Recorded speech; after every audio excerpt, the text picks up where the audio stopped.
Hello guys! Welcome again to my vlog. Mag-day off na naman ang kunyang nyo dahil Sunday nga ngayon. At balita ko free entrance daw ngayon sa wetland. Kaya puntahan natin kahit di ko alam first step ko pupunta. First steps ay pupunta tayo, sasakay tayo ng MTR papuntang Chun Moon. First time kong pumunta sa wetland kaya samahan nyo ako.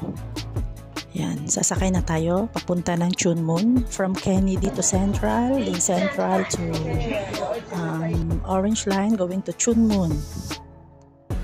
Yan, nakasakay na po tayo guys, nasa new territory na ako.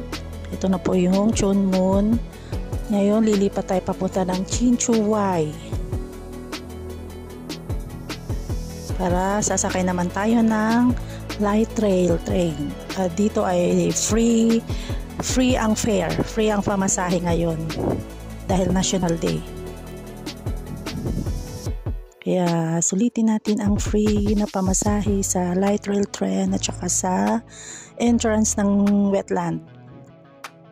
Ayun, nasa Tinsao na ako. 7 station nga pala mula sa Chinchuwai papunta ng wetland. Isang station na lang daw, wetland na. Google Map lang ginamit ko para makapunta dun. Eto, nasa wetland na nga tayo.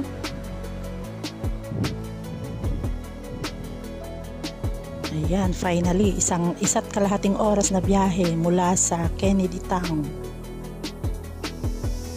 Dahil hindi ko kabisado ang lugar, sasabay ako sa karamihan.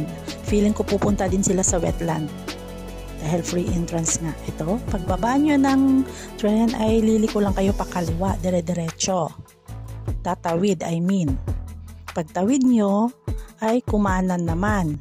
Ayan, sasabay ako sa kanila. Feeling ko talaga pupunta sa wetland mga to eh. Tsaka nakita ko din sa Google Map direction ko na yung nilalakad nila eh doon din papunta. Kaya sasabay lang ako sa kanila. Ayan nga, finally! Kita ko na nga ang gate ng Hong Kong Wetland Park. Thanks for watching! Success!